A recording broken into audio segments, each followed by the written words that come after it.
Une femme âgée a donné sa dernière pièce, et le miracle qui s'ensuivit a laissé tout le monde en larmes. Madame Martine Dubois a donné tout ce qu'elle avait par pure foi, sans imaginer que le ciel lui préparait une bénédiction inimaginable. D'anciens secrets, un héritage mystérieux et une source d'eau ont transformé sa vie et celle de toute une communauté. Une histoire qui prouve que la générosité n'appauvrit jamais. Préparez-vous à être ému. Laissez votre j'aime et commentez d'où vous regardez cette histoire bénie. Dans un petit village de l'Auvergne profonde, où le clocher de l'église rythme encore la vie, une dame de 68 ans nommée Madame Martine Dubois tend une main tremblante pour déposer sa dernière pièce dans le tronc de la paroisse locale. Le soleil de l'après-midi filtre à travers les vitraux colorés, peignant sa peau ridée de tons bleus et rouges, comme si le ciel lui-même bénissait ce moment de don. Cette pièce de 2 €, usée par le temps, tout comme les mains qui la tiennent, représentait tout ce qui lui restait après une vie de dur labeur et d'économie rigoureuse. Les yeux de la vieille dame, d'un marron profond comme la terre qu'elle avait toujours cultivée, hésitent une seconde sur la pièce. Cette somme serait-elle suffisante pour acheter le médicament pour son arthrite qui la tourmentait tant durant les nuits froides? Ou peut-être pourrait-elle la garder pour une urgence comme le lui avait enseigné sa mère? Mais quelque chose en elle, une flamme de foi que même les vents les plus forts de la vie n'avaient pu éteindre, murmure plus fort que tout doute. Sans plus hésiter, elle dépose sa dernière réserve financière, mue par cette foi inébranlable qui la soutient depuis l'enfance. « L'Éternel est mon berger, je ne manquerai de rien », murmure-t-elle pour elle-même, tandis que ses doigts, noueux lâchent la pièce, qui tombe en faisant un son métallique presque musical, en rencontrant les autres au fond de la boîte en bois sculptée. Ce que Madame Dubois n'imaginait pas, ne pouvait même pas imaginer dans ses rêves les plus fous, c'est que ce simple geste de générosité déclencherait une extraordinaire série d'événements qui transformerait complètement sa vie au cours des 12 mois suivants. En cet après-midi chaud de juillet, tandis que les cigales chantaient sans relâche dans les tilleuls de la place et que l'odeur du café frais s'échappait des fenêtres des maisons blanchies à la chaux, une histoire de miracle quotidien commençait à s'écrire. Connue de tous au village comme Martine la main verte, surnom gagné par son habileté à faire fleurir n'importe quelle plante même dans la terre la plus ingrate, elle portait dans son regard le mélange parfait d'une bonté incomparable et d'une ténacité qui impressionnait même les plus jeunes. Elle faisait partie de ces rares personnes capables de voir le bien même dans les situations les plus difficiles, comme si elle avait reçu le don divin de trouver des perles cachées dans des champs de pierre. Mais ces jours-là, même sa foi résistante faisait face à un douloureux conflit intérieur. Comment garder une espérance inébranlable quand la vie semble conspirer contre ses rêves? Comment continuer à croire quand le garde-manger est vide et que les factures s'accumulent sur la table de la cuisine? Des questions qui pesaient sur ses épaules déjà courbées par des décennies de travail au champ, mais qui ne pesaient jamais assez pour briser sa force morale. Ce même après-midi, en rentrant dans sa modeste maison aux tuiles cassées et aux murs écaillés au bout de la rue des Tilleuls, Madame Dubois remarque quelque chose d'inhabituel dans la boîte aux lettres rouillées. Une enveloppe Kraft avec son nom écrit en lettres officielles. Ses mains, habituées à arracher les mauvaises herbes et à pétrir le pain, tremblent légèrement en ouvrant cette correspondance si formelle, si différente des lettres occasionnelles de ses enfants partis chercher fortune à Lyon. Un notaire, d'une ville voisine, avec papier à en-tête et signature fleurie, l'informe qu'elle a été incluse dans le testament d'un ancien employeur, pour qui elle a travaillé comme cuisinière des décennies auparavant. Monsieur Antoine Girard, propriétaire du domaine de Bellevue, décédé 2 mois plus tôt. La surprise initiale fait accélérer son cœur comme il ne l'avait pas fait depuis sa jeunesse. Est-ce possible? Comment quelqu'un d'aussi riche, quelqu'un pour qui elle avait préparé des repas pendant seulement 3 ans, pouvait-il se souvenir? Dès l'après si longtemps, la méfiance, compagne inévitable de ceux qui ont déjà été trompés par la vie, lui murmure à l'oreille, serait-ce une sorte d'arnaque? Sainte Rita, patronne des causes désespérées, est-ce la vérité? Ou une illusion? Se demande-t-elle, en posant l'enveloppe sur la table en bois marqué par des décennies d'usage, à côté de la statuette de la Vierge Marie qu'elle avait reçue de sa mère le jour de son mariage. La nuit tombe sur le petit village comme un manteau de velours étoilé. et les pensées de Madame Dubois dansent, inquiètes comme des lucioles. Des souvenirs du domaine de Bellevue surgissent dans son esprit. L'énorme cuisinière, à bois, où elle préparait des gourmandises pour les riches propriétaires terriens qui rendaient visite à son patron. L'arôme de la confiture de lait mijotant dans les bassines en cuivre. Le sourire discret de Monsieur Girard en goûtant. Ça poulait au pas. Ces souvenirs seraient-ils maintenant le pont vers une nouvelle phase de sa vie? Pendant la traditionnelle fête de la Saint-Jean, lorsque tout le village se rassemble autour des feux de joie et que le ciel est zébré de lanternes volantes, Madame Dubois partage la nouvelle avec son amie d'enfance, Sylvie, pendant qu'elles préparent ensemble la pâte pour les gaufres de la kermesse. « Ma petite, ce n'est pas une coïncidence, c'est la providence divine », s'exclame Sylvie, ses yeux brillants autant que les feux d'artifice qui illuminent le ciel. « Tu te souviens quand tu me racontais que tu priais tous les jours pour monsieur Girard, même après avoir quitté le domaine? Eh bien, la vraie prière revient toujours à celui qui prie. Les flammes des feux de la Saint-Jean semblent indiquer un nouveau chemin à Madame Dubois, tandis que l'odeur des gaufres chaudes et du sucre vanillé ramène des souvenirs de temps plus prospères. La musique du bal populaire jouée par l'orchestre local semble bercer son hésitation jusqu'à la transformer en courage. Contrairement à sa nature prudente, elle décide d'enquêter sur cet héritage. Si c'est la volonté de Dieu qu'il en soit ainsi, dit-elle à Sylvie, tandis qu'elles versent ensemble la pâte dans les moules à gaufres, un geste qu'elles répétaient depuis l'enfance, quand leur mère leur enseignait les secrets de la cuisine traditionnelle. 2 jours plus tard, utilisant les économies qu'elle avait mises de côté pour les urgences, et quoi de plus urgent qu'un possible changement de vie, Madame Dubois monte dans le seul autocar qui relie son village à la préfecture régionale. Le vieux véhicule cahote sur les 70 km de route de campagne et d'asphalte rapiécé, transportant des espoirs aussi précieux que fragiles. En arrivant dans l'étude luxueuse de la préfecture, avec son sol en marbre qui reflète son propre visage anxieux et des plantes d'intérieur qu'elle identifie silencieusement comme des fougères et des spathiphyllums, Madame Dubois, vêtue de son meilleur ensemble, une robe à fleurs délavées et un foulard sur la tête, se sent déplacée comme une violette dans le désert. Malgré tout, elle redresse le dos et lève le menton, comme sa grand-mère le lui avait appris. Pauvre, nous le sommes peut-être, mais petits, jamais. Le notaire, un homme en costume impeccable et lunettes à monture dorée, la reçoit avec une formalité cordiale qui la surprend. Elle n'était pas habituée à être traitée avec autant de déférence par les gens qui avaient fait des études, comme elle appelait ceux qui étaient allés à l'université. « Madame Dubois, c'est un honneur de vous rencontrer enfin.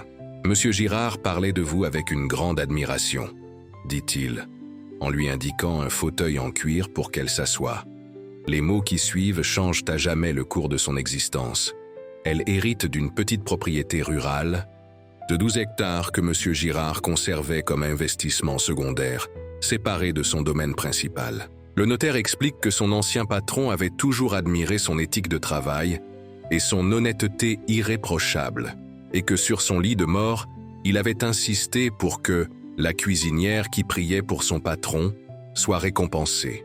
Il disait que vous faisiez la meilleure confiture de lait de toute la région, et que cela, en soi, méritait bien un lopin de terre, commente le notaire avec un sourire discret, tout en lui remettant les documents officiels de l'héritage.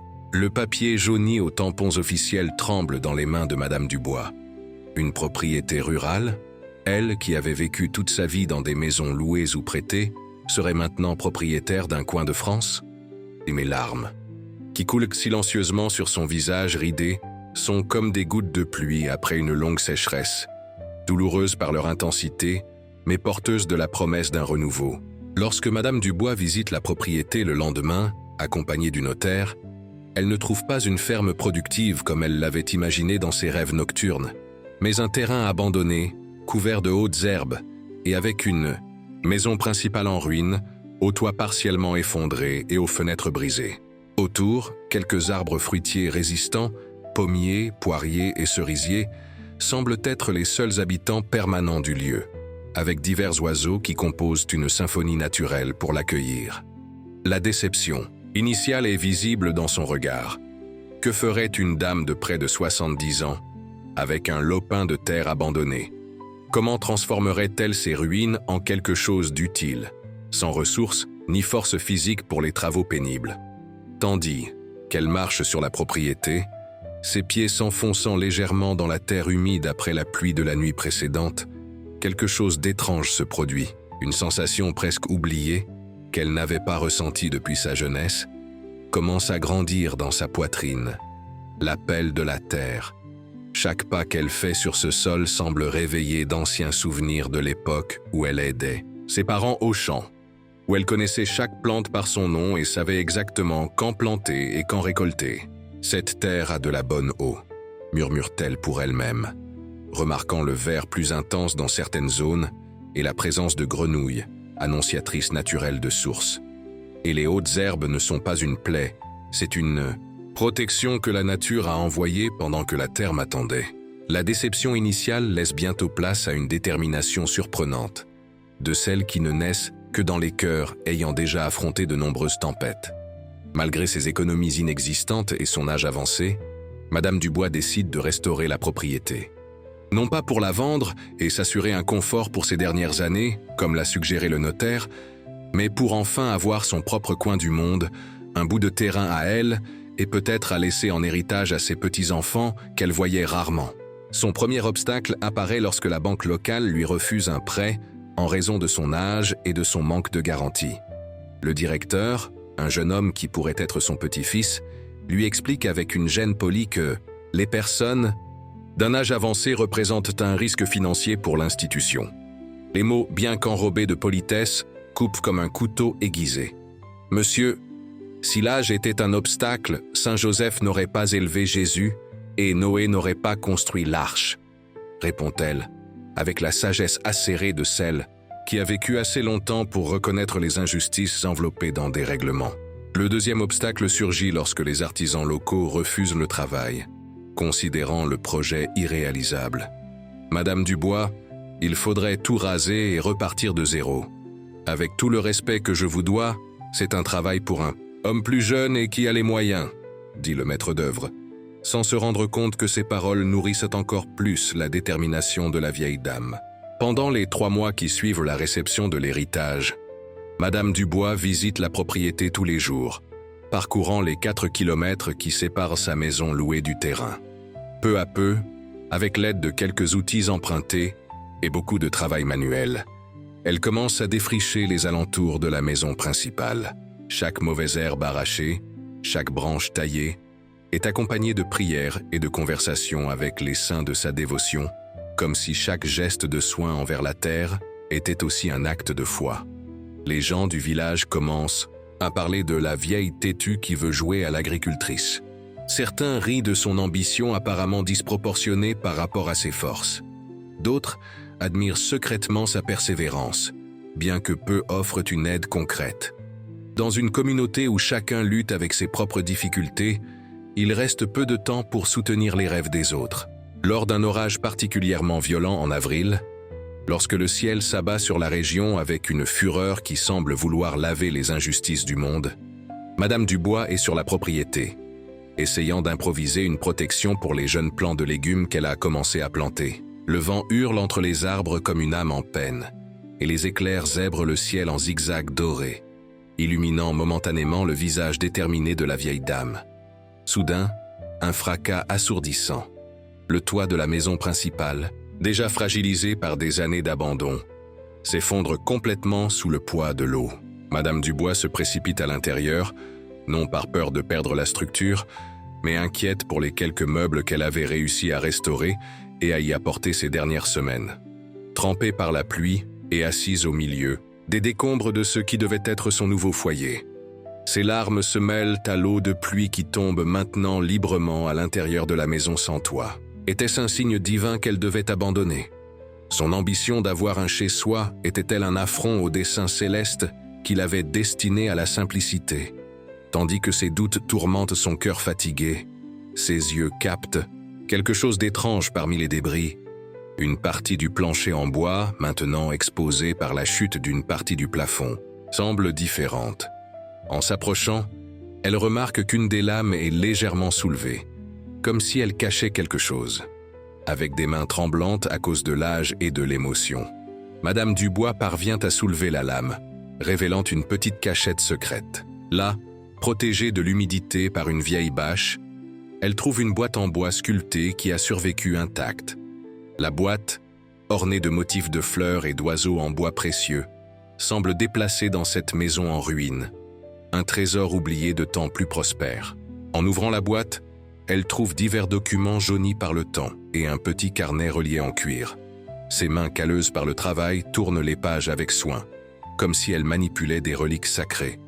Là, écrit avec la calligraphie élégante de M. Girard, se trouvent des registres détaillés sur la propriété, y compris une information oubliée depuis des décennies. La terre n'est pas juste un morceau quelconque de l'Auvergne.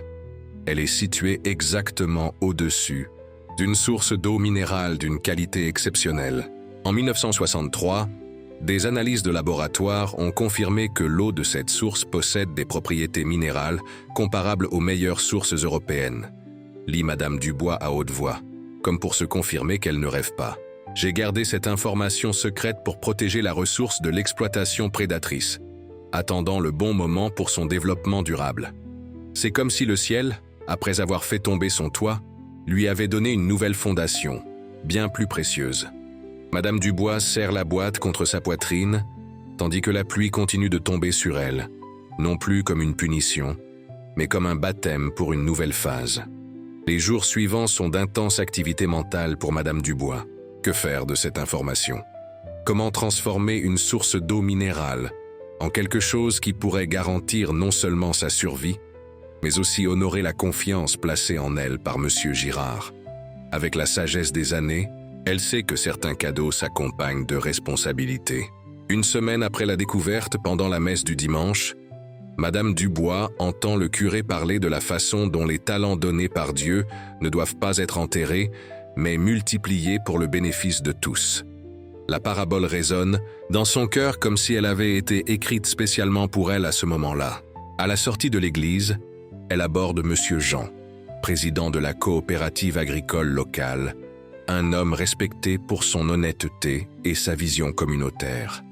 Avec la boîte de documents sous le bras et le courage renouvelé par le message de l'Évangile, elle présente son idée: transformer la propriété en une petite entreprise d'eau minérale qui pourrait générer des emplois pour la communauté. Initialement, Monsieur Jean et les autres membres du conseil d'administration de la coopérative reçoivent la proposition avec un scepticisme poli. Comment une dame de près de 70 ans, sans expérience des affaires et sans capital, pourrait-elle lancer une entreprise aussi complexe? L'eau minérale exige des permis environnementaux, des équipements spécifiques, des stratégies de commercialisation, des connaissances qui semblaient ainsi éloignées de la réalité d'une dame qui avait passé sa vie entre la cuisinière et le potager. Madame Dubois, vous cuisinez la meilleure poule au pot que j'ai jamais goûtée. Mais les affaires, c'est une autre histoire, dit l'un des administrateurs, provoquant des rires contenus dans la salle de réunion. Mais l'âge qui lui avait refusé le prêt bancaire lui avait donné quelque chose de bien plus précieux: la persistance de celle qui a vu de nombreux non se transformer en oui avec le temps nécessaire.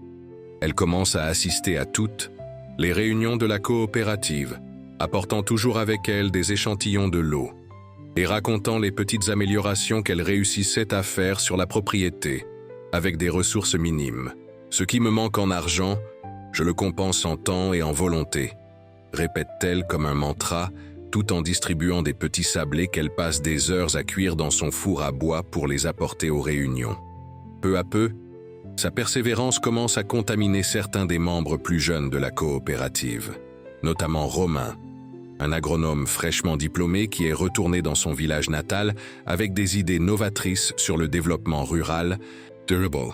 Il propose d'aider Madame Dubois pour les aspects techniques du projet, y compris l'analyse moderne de l'eau et les demandes de permis environnementaux. Ma grand-mère disait toujours que vous aviez des yeux qui voient l'eau dans le désert, commente Romain, en prélevant des échantillons de la source pour les envoyer au laboratoire. Maintenant, je comprends ce qu'elle voulait dire. 6 mois après son don à l'Église, un geste qui semble maintenant aussi lointain que significatif. Les analyses de laboratoire confirment ce que les anciens documents indiquaient. L'eau de la source possède une composition minérale exceptionnelle, avec des niveaux idéaux de calcium, de magnésium et d'autres oligo-éléments bénéfiques pour la santé. Le rapport technique, avec ses graphiques colorés et ses termes scientifiques que Madame Dubois peine à prononcer, devient son objet le plus précieux, gardé près de la statuette de la Vierge sur sa table de chevet. Avec ses résultats en main, la coopérative accepte enfin d'examiner sérieusement le projet. Un petit comité est formé pour étudier la faisabilité de l'entreprise, et la nouvelle de la possible nouvelle société commence à circuler dans la région, attirant l'attention des investisseurs. Par un après-midi d'août, lorsque le ciel d'Auvergne se teinte d'un bleu presque douloureux tant il est intense, une voiture importée se gare à l'entrée de la propriété. En descend un cadre en costume sombre et mallette en cuir, représentant une grande entreprise de boissons. Il apporte avec lui une proposition qui, 6 mois plus tôt, aurait semblé une hallucination. Ils veulent acheter la terre de Madame Dubois pour une valeur exponentiellement supérieure à son évaluation initiale. Vous pouvez vendre maintenant et vous assurer une vieillesse confortable sans souci, explique l'homme, entendant un avant-contrat avec tant de zéros qu'ils font monter les larmes aux yeux de Madame Dubois. Ou vous pouvez vous risquer dans une entreprise qui pourrait mettre des années à devenir rentable, si tant est qu'elle le devienne un jour. L'offre est tentante comme un chant de sirène. Elle représente la sécurité financière immédiate, la possibilité d'acheter une maison confortable au village, de payer des traitements médicaux sans avoir à faire la queue au dispensaire, peut-être même de voyager pour rendre visite aux enfants éloignés. C'est la solution pratique, sensée, que tout conseiller financier recommanderait à une personne de son âge. Madame Dubois demande une semaine pour réfléchir. Pendant ces jours, elle se partage entre prières intenses, conversations avec Sylvie et longues promenades sur la propriété, comme si elle voulait que chaque arbre et chaque pierre participent à sa décision. Lors d'une de ces promenades, elle rencontre le père Jean, venu rendre visite à une famille malade dans les environs. La conversation qui s'ensuit change tout. Le religieux, connu pour son travail social dans la communauté, mentionne négligemment quelque chose que Madame Dubois ignorait. Son ancien patron, Monsieur Girard, avait un lien profond avec la communauté de la région. Il avait secrètement construit le système d'irrigation qui avait sauvé de nombreuses fermes lors de la grande sécheresse de 1976. Un acte de générosité qui n'avait jamais cherché la reconnaissance publique. Il disait toujours que l'eau est une bénédiction divine qui doit être partagée, pas monopolisée, commente le curé, sans se rendre compte à quel point ses paroles résonnent avec le dilemme actuel de Madame Dubois. Cette révélation amène Madame Dubois à se demander si la vente de la propriété serait vraiment la meilleure façon d'honorer l'héritage de celui qui lui avait confié ce lopin de terre. Serait-il juste de transformer en profit individuel quelque chose qui pourrait bénéficier à tant de personnes? Les neuvaines de la fête patronale approchent, apportant avec elles de nouveaux dilemmes et la décision de vendre ou non la propriété. L'odeur des bougies et de l'encens emplit l'église centenaire pendant 9 nuits consécutives, tandis que Madame Dubois cherche une orientation divine pour son choix. Entre un Ave Maria et un autre, entre un mystère du rosaire et un autre, elle sent la réponse grandir dans son cœur, comme une plante qui trouve enfin un sol fertile. Le dernier jour de la neuvaine, après la procession qui porte la statue de la Sainte Patronne dans les rues décorées de tapis de sciure colorés, Madame Dubois communique sa décision aux représentants de l'entreprise qui attendaient avec impatience. Elle refuse l'offre millionnaire. Au lieu de cela, elle propose un partenariat avec les petits agriculteurs locaux pour créer une coopérative d'eau minérale qui bénéficiera à toute la communauté. Mon patron m'a confié cette terre, non pas pour que je m'enrichisse, mais pour que je continue son travail de faire de cette eau une bénédiction pour beaucoup, explique-t-elle, avec une clarté qui la surprend elle-même. La décision divise le village. Certains la considèrent comme une visionnaire, une véritable leader communautaire qui place le bien collectif au-dessus de l'intérêt personnel. D'autres la jugent folle d'avoir refusé tant d'argent, surtout compte tenu de son âge et de sa situation financière précaire. Dans les conversations de fin d'après-midi sur la place, dans les files d'attente à la boulangerie, Sur les banques de l'église, le nom de Madame Dubois est mentionné avec admiration ou avec pitié, selon qui parle. Son propre fils, qui revient brièvement au village en apprenant l'offre refusée, remet en question sa santé mentale. « Maman, tu aurais pu acheter un appartement à Lyon près de tes petits-enfants. Comment as-tu pu jeter cette opportunité pour un rêve impossible ?» Les critiques blessent, mais pas plus que les nombreuses autres douleurs qu'elle a déjà affrontées dans la vie. Avec la détermination de celle qui a traversé de nombreuses tempêtes, elle va de l'avant, travaillant maintenant avec le comité de la coopérative pour rendre viable le projet d'eau minérale. 8 mois après son geste de générosité à l'église, lorsque les ingénieurs engagés par la coopérative commencent les forages pour mieux accéder à la source et installer le système de captage, ils trouvent quelque chose que personne n'attendait. Le filon d'eau est beaucoup plus important que ne l'indiquaient les anciens documents. La découverte multiplie la valeur potentielle de l'entreprise, attirant l'attention des médias régionaux et d'investisseurs encore plus importants. C'est comme si la Terre gardait ce secret jusqu'à trouver les bonnes mains pour le révéler. Commente Romain, le jeune agronome, en observant émerveillé l'eau cristalline qui jaillit maintenant avec force du puits fraîchement foré. La visibilité croissante du projet attire non seulement des alliés, mais aussi des complications. Un petit-fils de Monsieur Girard, homme d'affaires à la capitale, et mécontent de ne pas avoir reçu la propriété comme il l'espérait, conteste la validité du testament. Avec des ressources financières bien supérieures à celles de l'humble coopérative, il engage des avocats coûteux pour entamer une bataille juridique pour le contrôle de la propriété. Lorsque la notification judiciaire arrive entre les mains de Madame Dubois, la peur menace de faire tomber sa confiance pour la première fois depuis le début de ce voyage. Comment pourrait-elle affronter des avocats et des tribunaux? Comment défendre son droit à cette terre alors qu'elle comprenait à peine les termes juridiques utilisés dans les documents? La communauté, cependant, voyant le risque de perdre l'opportunité économique qui commençait déjà à revitaliser la région, se rassemble autour de Madame Dubois. Agriculteurs, commerçants, enseignants de l'école communale, même le maire, tous reconnaissent que le projet d'eau minérale représente plus qu'une entreprise. C'est la chance de donner une nouvelle vie au petit village qui perdait ses jeunes, au profit des grands centres année après année. Un groupe d'avocats locaux se propose de défendre l'affaire bénévolement, mus autant par le sens de la justice que par la perception que le développement apporté par la coopérative bénéficierait également à leurs propres affaires à l'avenir. La cause de Madame Dubois devient ainsi la cause du village entier.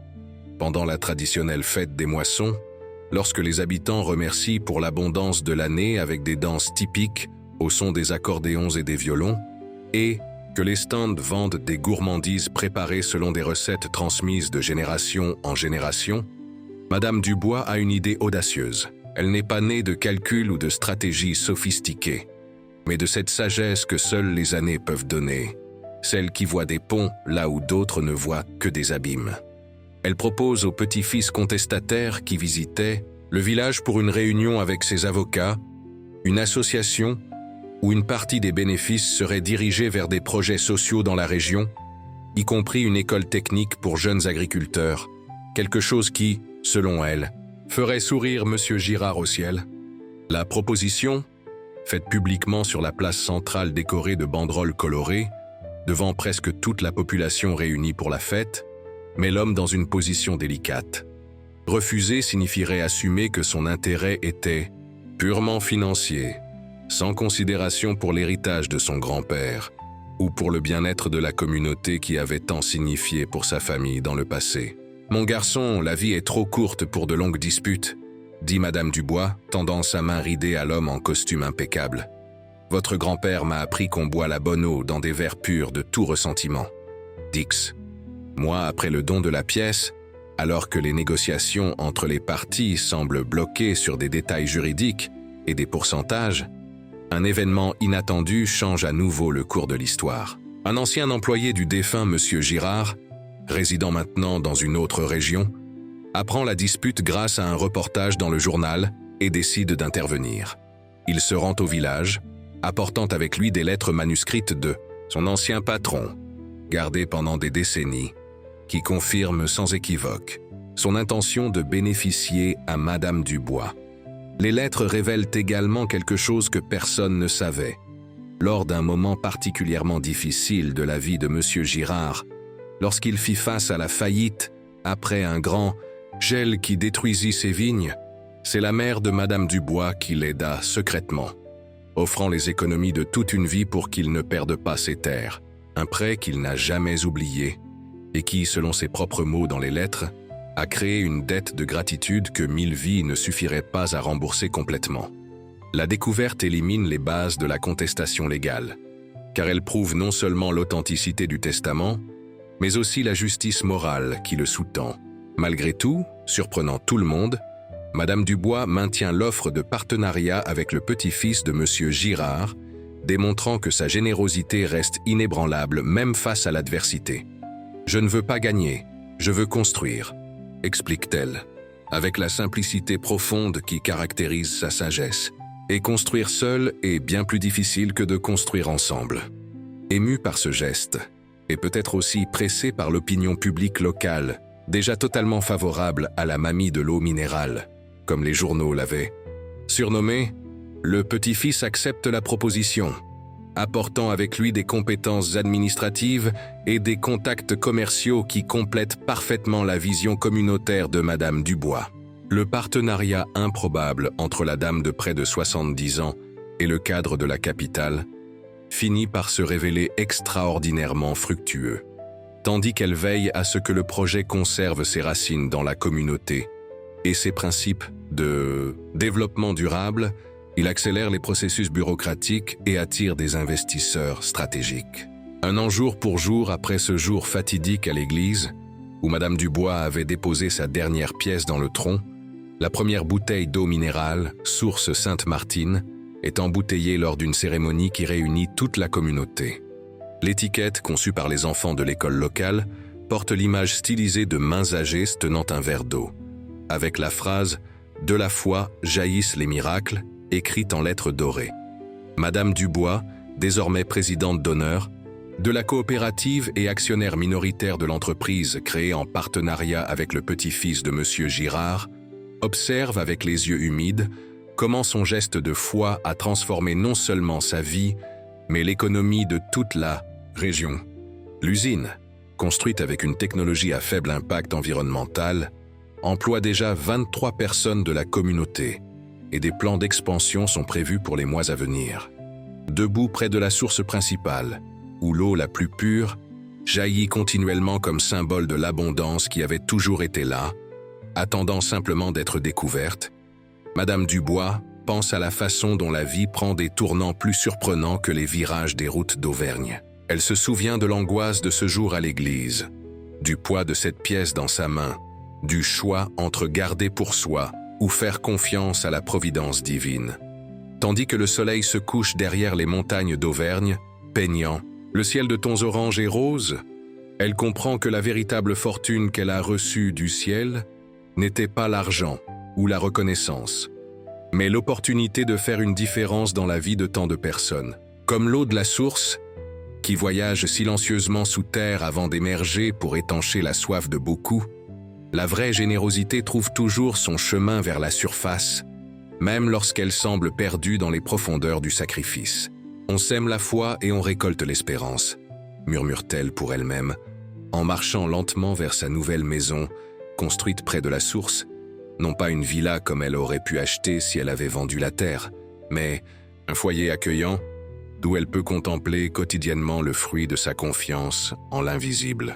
Cette nuit-là, avant de s'endormir, Madame Dubois place une pièce neuve, brillante, dans la même boîte en bois où elle avait trouvé les documents de la source. Un rappel pour l'avenir, pour quiconque viendra après elle, que la plus grande richesse n'est pas dans ce que nous gardons pour nous, mais dans ce que nous offrons au monde, avec des mains ouvertes et un cœur confiant.